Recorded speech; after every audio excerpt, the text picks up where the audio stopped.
Hello friends, welcome. Today we are going to be playing some more There Billions, and today on the menu is a map that's called the Frozen Lake. This mission, as I mentioned before, is not insanely difficult, but it is marked by the game as one of the more difficult missions than, for example, the Narrow Pass or the Lowlands. But I don't actually think that that's the case, really. This is where the campaign labeling missions with difficulty really doesn't apply to when you play on 800%, because on 800% the Narrow Pass as well as the Lowlands are absolutely brutal, while the Frozen Lake can be quite trivial if you know what you are doing. And so today we'll be playing that, but before we can reach it we need to beat a swarm that's in the way, and it will say that it has thousands of infected runners, like 7,000, but due to map design, they actually come from multiple places to choke points, and rather slowly, and so it's actually simpler than beating some of the other swarms that are still on the map at this point. And with our current empire points we should be able to deal with it without any issues. And so without further ado, I'm not even gonna have to micro with this battle, so I'm just gonna speed through it so we can approach the main mission.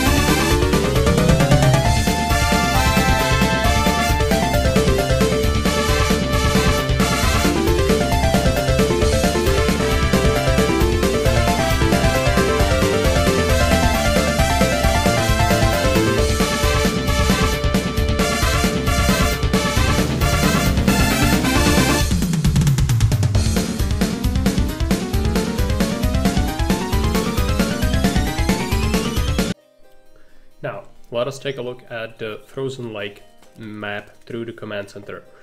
We will be starting with our own command center in the north, and this map is a little bit special because the first swarm, which is going to happen a little bit sooner, which is on day 12, and this means that we have to be faster. But last time we picked up improved insulation upgrade for our housing, which is gonna make it so that cottages and stone houses have less energy need. That is a substantial upgrade, but more importantly than that, there is several radar stations, especially the first one, which is very close to us, which we can grab right at the start. And it's not important to actually use them. That would be rather bad because they do cost upkeep, significant upkeep actually, and a lot of energy, and that they provide visual information, but that's not necessarily that valuable. What we can do instead is find them and then immediately scrap it for a bit of a refund on our structures, and that's gonna fuel our early economy, allowing us, together with 20 stone, which we can just pick up from the leftmost stone pile, to quickly establish a soldier center and do some aggressive pushing with rangers rather early, without even having to have without us even having to have a quarry. And that is important. And so for this reason, we will be able to expand faster. We also have, this map's design is with a huge circular lake, as you can see, and I will always mark the executive locations where if you push with rangers you will not have a good time and you need soldiers to push past that. But in the north there is an entry point for enemies. There are basically 4 on one each of the sides, like north, east, west and south. You will have an entry point for enemy invasion, so I'm gonna mark that, and you can know where the enemy is gonna head, because they always head for a command center when the swarm happens. But keep in mind that there are also shambler as well as runner attacks, as is customary, that are gonna just spawn randomly from these locations, right? And so what I like to do is, since we can clear the northmost area without any issues even with rangers, I like to do that and establish some form of fortifications there relatively early, just so that I don't have to worry about that side at all, and then I only have to worry about getting hit from left or right, basically. Also, this map is huge and it has quite large requirements, which I'm gonna put on screen right now through through a picture because I don't remember exactly how much population it requires. But what we want to do is we need to wait out the final swarm, and we don't need the whole map. You can capture it, and I've done it before, but it is really not necessary. It actually is like it's against you because you have to then spend more resources to defend all these extra places, right? So what I like to do instead is just fortify in these places, which I'm gonna mark right now, and that means that we secure enough resources to comfortably exceed what the map requires of us, because I will exceed the population required here quite a bit, and I'm gonna go for like 7 soldier centers late game to just pump out a lot of soldiers. And we will build shocking towers and double walls and soldiers for the final swarm in these places. It's gonna be SimCity for the latter part of the mission, so like this one can be cleared quite early. Something to note is there are infested villages, villages of doom as they are called, on this map, and each one of them drops you a significant amount of resources, especially the first one on the left. You need soldiers to deal with it, but the drops from it will fuel your economy like crazy, so it's definitely worth it to try to clear that up early with your soldiers. I'm gonna do some questionable decisions in regards to my stone workshop. I should have invested into the shocking tower research a little bit sooner, and I was cutting it close on this one. You will see what I mean later, because the horde was already on its way, and I had to delay it a little bit before the shocking tower went up, and I was super lucky that the swarm didn't hit me from the north. If it did, I was just dead.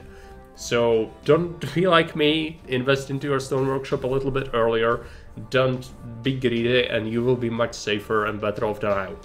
But the greed got to me and I didn't have to restart, but it was close. So just as a guide, on this one you will really want that stone workshop and research for shocking towers a little bit sooner, especially since you have that radar station to scrap early.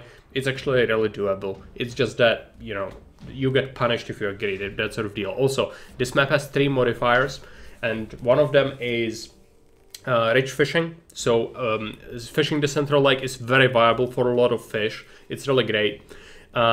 You have a slowdown effect on all units. Yours and enemy units will move slower, which is great because that means that Zeds are slower, and that's really useful.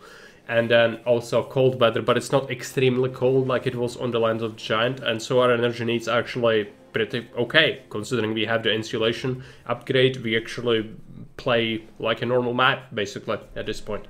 So without further ado, I'm gonna just now let you with the time-lapse of the actual play, stopping at increments where something important of note is gonna happen. I might just add some notes on the screen.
Now, after mission is done, we'll be spending our 300 research points, and for me, I'm going to pick up wood transportation as well as stone transportation. This has a reason. In 800% difficulty on a lot of the missions, you've seen how infested the stones can be, and this will allow us to potentially be able to get away with a soldier center even without clearing the stone, or potentially build it faster, which in turn results in faster clearing speed on every map that has such an environment. And so this is going to be useful going forward. I thank you for watching and see you around. Bye.